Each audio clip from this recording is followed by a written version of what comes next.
আচ্ছা, কেউ একজন নামাজ পড়ে না কেন? আমি তোমার সম্পর্কে বলছি না, আমার প্রিয় ছেলে বা প্রিয় মেয়ে। শুধু প্রশ্নটি নিয়ে চিন্তা করো যে মানুষ কেন নামাজ পড়ে না। এর অনেকগুলো উত্তর থাকতে পারে, আর এই প্রশ্নের উত্তর আল্লাহর কাছেও আছে। উত্তরটা খুবই ভয়ঙ্কর। এই উত্তরটি আমি খুতবার শুরুতে পড়েছি। তিনি বলেন, ফালা সাদ্দাকা ওয়ালা সাল্লা ওয়ালাকিন কাযযাবা ওয়া তাওয়াল্লা। সে আসলে সত্য গ্রহণ করেনি এবং সে নামাজও পড়েনি। তিনি কাফের সম্পর্কে বলছিলেন। তিনি দুইটা জিনিস বলেছেন, এই লোকটি সত্য গ্রহণ করেনি এবং নামাজও পড়েনি। কথাটা ভাবনার উদ্রেক করে। যদি বলা হয় সে সত্য গ্রহণ করেনি, আমার আশা হলো তিনি বলবেন লা সাদ্দাকা ওয়ালা আমানা, কিন্তু তিনি বলছেন লা সাল্লা। এর মানে হলো আল্লাহর সত্য গ্রহণ করার ব্যাপারে তোমার অন্তরে কিছু একটা মিসিং আছে। না না না, বাচ্চাটা বলে আমি আল্লাহকে বিশ্বাস করি, আমি মুসলিম। হ্যাঁ, তুমি এখানে মুসলিম, তোমার মাথায়। কিন্তু এই সত্য তো শুধু তোমার মাথার জন্য না, এই সত্য তোমার অন্তরের জন্য। তুমি এখনো অনুভব করছো না যে ব্যাপারটা কেমন সিরিয়াস। তুমি এখনো উপলব্ধি করছো না যে এটা কি। মাঝে মাঝে কোনো বিষয় তুমি জানো হয়তো, কিন্তু এই নিয়ে চিন্তা করা থেকে পালিয়ে বেড়াও। এটা সত্য, তুমি জানো বিষয়টা কিন্তু চিন্তা করতে চাও না। আর তাই এটা যেহেতু মিসিং, ঠিক এই কারণে আমি সহজেই নামাজের কথা ভুলে যাই কখনো কখনো, এবং তুমিও ভুলে যাও কখনো কখনো। এমনটা ঘটে কারণ আমাদের অন্তর কিছুটা বিভ্রান্ত হয়ে পড়ে। দিনের এই সত্যতা, আল্লাহকে সেই সত্যটা, সেই অকাট্য সত্যটা আমাদের মস্তিষ্কের পেছনের কোনো একটা সেলফে গিয়ে পড়ে থাকে। আমরা অন্য কিছুতে ব্যস্ত হয়ে পড়ি এবং এই নিয়ে আর চিন্তা করি না। আল্লাহ এটাই বলেছেন। সুতরাং তোমার নামাজ পড়া আল্লাহর প্রয়োজন নেই। এমনকি তুমি যদি নামাজ পড়ো, আমি পড়তে বলছি এই কারণে, তখন কি করো? নামাজের জন্য কিভাবে নিয়ত করো? তখন আমি 4 রাকাত নামাজ পড়বো, দাঁড়ালাম, কারণ আমার আব্বা বারবার পড়তে বলছেন। আল্লাহু আকবার।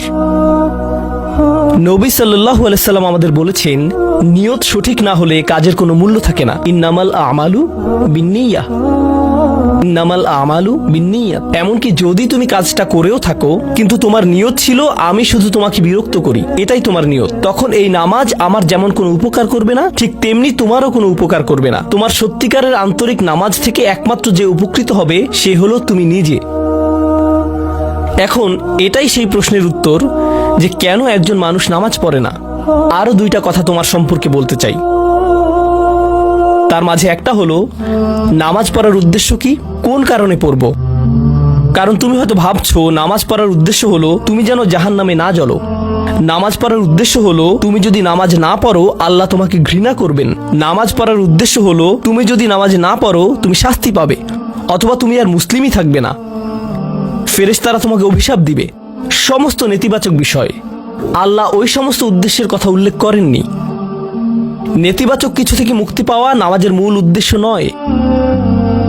নামাজের মূল উদ্দেশ্য হলো ইতিবাচক কিছুর দিকে ছুটে চলা, এটাই নামাজের উদ্দেশ্য। এমন 2 ছাত্রের মধ্যে পার্থক্য জানো? একজন লেখাপড়া করে যেন সে ফেল না করে, আর অন্যজন লেখাপড়া করে কারণ সে ওই সাবজেক্টটা পড়তে ভালোবাসে। একজন ছাত্র পড়ালেখা করছে পজিটিভ কিছুর জন্য, আর অন্যজন পড়ালেখা করছে কারণ সে এমন কিছু থেকে বাঁচতে চাচ্ছে যা নেগেটিভ। একজন কর্মচারী তার চাকরিটাকে দারুণ ভালোবাসে, আর অন্য একজন কর্মচারী শুধু চায় সে যেন চাকরিটা না হারায়। তারা একই চাকরি করছে, একেবারে অভিন্ন চাকরি, কিন্তু একজন চাকরিটা করতে পেরে কি যে খুশি, কত যে আনন্দ তার, আর অন্যজন খুবই হতাশ, সবসময় মনমরা ভাব। কেন? কারণ তাদের একজন এটা করছে ক্ষতিকর কিছু থেকে মুক্তি পাওয়ার জন্য, আর অপরজন এটা করছে উপকারী কিছুর দিকে ছুটে চলার জন্য। আল্লাহ কোরআনে যখন আমাকে নামাজ সম্পর্কে বলেছেন যে কেন আমাদের নামাজ পড়া দরকার, তিনি মুসা আলাইহিস সালামকে এই উত্তরটা বলে দিয়েছেন যখন তিনি তার সাথে সাক্ষাৎ করেছিলেন। তিনি বলেছেন, আকিমিস সলাতা লিযিকরি, আর আমাকে স্মরণ করার উদ্দেশ্যে নামাজ কায়েম করো। তোমার নামাজ ঠিক রাখো যেন তুমি তোমার রবকে স্মরণ করতে পারো। আমি তোমাকে ইতিমধ্যে বলেছি যে তোমার আমার সম্পর্কটা খুবই সীমিত, কিন্তু তোমার সাথে আল্লাহর সম্পর্কটা অনেক আগে থেকে শুরু হয়েছিল, আর তার সাথে তোমার এই সম্পর্কটা অনন্তকাল ধরে বলবৎ থাকবে। তাই সেই সম্পর্কটির কথা স্মরণে আনা আবশ্যক, কারণ ভালো যত কিছু তোমার কাছে আসে তা আসে ওই সম্পর্কটা থেকেই। সামান্য কিছু ভালো জিনিস তোমার বাবার কাছ থেকে আসে, কিছু কিছু ভালো জিনিস, কিন্তু সকল ভালো জিনিস যা তোমার কাছে আসে তা আসে একমাত্র ওই সম্পর্কটির কারণে। যদি তুমি চাও সকল উপকারী জিনিস তোমার জীবনে অবস্থান করুক, তখন তোমাকে অবশ্যই তার কথা স্মরণ করতে হবে যার নিকট থেকে সকল কল্যাণের আগমন ঘটে, যার নিকট থেকে সকল নিয়ামতের আগমন ঘটে, সকল রিজিকের আগমন ঘটে, সকল হেদায়েতের আগমন ঘটে। আর তাই আল্লাহ বলছেন, সর্বোত্তম যে উপায়ে তুমি এটা করবে তা হলো নামাজের মাধ্যমে তুমি আমাকে স্মরণ করবে। এজন্যই তোমার নামাজ পড়া দরকার। আচ্ছা, পরিশেষে এজন্যই তোমার এটা করা উচিত, কিন্তু তুমি এটা করছো বলেই সঠিক নিয়ত সহকারে আল্লাহ বলছেন কেবল এখানেই শেষ নয়, এর কিছু উপকারিতাও আছে। কিছু ভালো জিনিস তোমার পথে আসবে যখন তুমি সত্যি সত্যি আল্লাহকে স্মরণ করবে। যখন তুমি আল্লাহকে স্মরণ করবে যেভাবে তিনি চান সেভাবে, আর যে উপায়ে তিনি চান তা হলো এই নামাজগুলোর মাধ্যমে। তুমি যদি এটা করতে পারো, আল্লাহ বলছেন ইন্না সলাতা তানহা আনিল ফাহশা ওয়াল মুনকার। এমনকি এই আয়াতেও ওয়ালা যিকরুল্লাহি আকবার, তিনি বলছেন নামাজের মধ্যে এই উপকারটি আছে যে এটা তোমাকে অশ্লীলতায় পড়ে যাওয়া থেকে রক্ষা করবে। কারণ অশ্লীলতা তোমার চারপাশে বিরাজমান, আর আমি প্রিয় পুত্র তোমাকে এটার সম্মুখীন হওয়া থেকে রক্ষা করতে পারবো না। অশ্লীলতা তোমার ফোনে, অশ্লীলতা তোমার স্কুলে, অশ্লীলতা তোমার বন্ধুদের মাঝে, অশ্লীলতা ঈদের অনুষ্ঠানে, যখন কোনো কর্নারে গিয়ে বন্ধুদের সাথে আড্ডা দাও, অশ্লীলতার উপস্থিতি তুমি সর্বত্র দেখতে পাবে। প্রতিবার যখনই তুমি অশ্লীলতার দিকে এগিয়ে যাবে তোমার অন্তর ক্ষতিগ্রস্ত হয়ে পড়বে। আর আল্লাহ বলছেন যদি তুমি এই নামাজগুলো আদায়ে যত্নবান হও, এগুলো তোমাকে অশ্লীলতার করাল গ্রাস থেকে রক্ষা করবে। একবার যদি তুমি অশ্লীলতায় ডুবে যাও, তখন তুমি হয়ে পড়বে যেমন তুমি যদি দূষিত বাতাসে নিঃশ্বাস নাও, প্রথম প্রথম তোমার কাশি আসবে, কিন্তু যদি এতে বেশিক্ষণ অবস্থান করো একসময় এতে তুমি অভ্যস্ত হয়ে পড়বে। অশ্লীলতাও ঠিক এরকম, এতে আকণ্ঠ নিমজ্জিত থাকলে একসময় এটাকে আর বড় অপরাধ বলে মনে হবে না, নিজেকে এর থেকে রক্ষা করার কোনো গরজ অনুভব করবে না আর, কারণ তোমার প্রতিরোধ ব্যবস্থা দূষিত হয়ে গেছে। এরপর তুমি এমনকি আরো বিষাক্ত আচরণের জন্য প্রস্তুত হয়ে যাবে, এমনকি আরো জঘন্য বিষয় ওয়াল মুনকার, এমনকি আরো ঘৃণ্য কাজও তোমার দ্বারা সম্পন্ন হয়ে যেতে পারে। অধঃপতনের অতল গহ্বরে হারিয়ে যাওয়া থেকে এই নামাজগুলো তোমাকে রক্ষা করবে। এই জন্যই তোমার নামাজ পড়া দরকার, এই সমস্ত কারণেই তোমার নামাজ পড়া প্রয়োজন। আমি বলেছি এই জন্য না, এই সমগ্র ভ্রমণের শেষে সিদ্ধান্তটা সম্পূর্ণরূপে তোমার।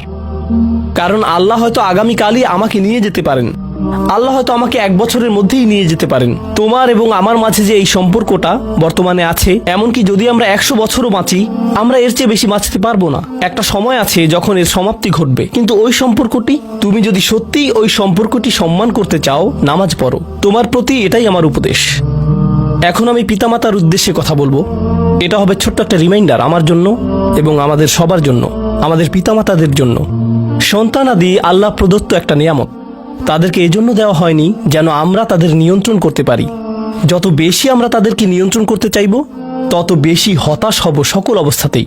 আমি দেখেছি এমনটা, বিশেষ করে যে পরিবারগুলো তাদের সন্তানদের দিনের সুরক্ষা করতে চায়, তারা যত বেশি সন্তানদের উপর জোর করে দিন চাপিয়ে দিতে চায়, তত বেশি ওই ছেলেমেয়েগুলো অদ্ভুত সব উপায়ে বিদ্রোহ প্রকাশ করে। কারণ যে বিষয়টা আল্লাহ চান আপনি তাদেরকে প্রদান করুন, আপনার ছেলে মেয়েদের কাছে আপনার যে সুযোগ আছে সেটা তাদেরকে আপনার আদেশ নিষেধ মানতে বাধ্য করার জন্য নয়। সুযোগটা এই জন্য দেয়া হয়েছে যেন আপনি তাদেরকে এমন সব বিষয়ে চিন্তা করাতে পারেন যা শুধু আপনার পক্ষেই চিন্তা করানো সম্ভব, তাদেরকে এমন সব বিষয়ে পছন্দ করাতে পারেন যা শুধু আপনার পক্ষেই পছন্দ করানো সম্ভব। আপনার বাচ্চাটা বাস্কেটবল পছন্দ করে কারণ সে আপনাকে বাস্কেটবল খেলতে দেখেছে, সে প্লে স্টেশন পছন্দ করে কারণ সে তার বাবাকে প্লে স্টেশনে খেলতে দেখেছে। এভাবে আপনি বাচ্চাটার অন্তরে কোনো কিছুর জন্য ভালোবাসা তৈরি করে দিতে পারেন, কারণ আপনি যেরকম আপনার পক্ষে এটা করা সম্ভব। আর যখন বাচ্চাদেরকে বলতে থাকেন তোমার হোমওয়ার্ক করো, তোমার হোমওয়ার্ক করো, আপনার সন্তানের বয়স যখন 40 হবে সে তখন বলবে না আমি হোমওয়ার্ক ভালোবাসি, কিন্তু 40 বছর বয়সেও সে বলবে আমি বাস্কেটবল ভালোবাসি, আমার বাবা সবসময় বাস্কেটবল খেলতেন। আপনি যা ভালোবাসেন তা ট্রান্সফার হয়ে তার কাছে চলে যায়, আর যা করতে বলেন তা প্রত্যাখ্যাত হয়ে যায়। এমনটি আপনার ক্ষেত্রেও ঘটেছিল। আপনার ছেলে মেয়েদের কথা ভুলে যান, আপনার নিজের বাস্তবতাও এটাই। আপনার বাবার কিছু কিছু জিনিস যে আপনি এখনো পছন্দ করেন তা ভালোবাসার মাধ্যমে আপনার নিকট ট্রান্সফার হয়েছিল, আর আপনার বাবার ওই ব্যাপারগুলো আপনি অপছন্দ করতেন যা তিনি জোর করে আপনাকে গেলাতে চেয়েছিলেন। এখানে উপবিষ্ট প্রত্যেকের বাস্তবতা এটাই, শুধু সেগুলোই গ্রহণ করেছি যেগুলো ভালোবাসার মাধ্যমে হস্তান্তরিত হয়েছিল। ঠিক এই ইশারাটাই আমাদের পিতামাতাদেরকে দেয়া হয়েছে সূরাতুল ইসরার এই আয়াতে। রব্বির হামহুমা কামা রব্বায়ানি সগীরা। রব্বায়ানি মানে যখন তারবিয়া ব্যবহার করা হয় একটি চারা গাছ বড় করার জন্য, আপনাকে চারা গাছটির যত্ন নিতে হবে, এর সযত্নে প্রতিপালন করতে হবে। গাছটির প্রতি চিৎকার চেঁচামেচি করলে তো হবে না, তাড়াতাড়ি বড় হও, তাড়াতাড়ি লম্বা হও। আপনার একে সময় প্রদান করতে হবে। অনেক সময় পোকামাকড় এসে এর পাতাগুলো খেয়ে ফেলতে চাইবে, আপনাকে তখন পোকামাকড় সরিয়ে দিতে হবে। কখনো কখনো একটু কঠোর আচরণ করতে হবে, শুধু অতটুকুই যেন পোকামাকড়গুলো দূর হয়ে যায়। এরপর আবারও এতে পানি দিতে হবে। আমাদের বাচ্চাদের সাথে আমাদের উদাহরণটা ঠিক এমনই।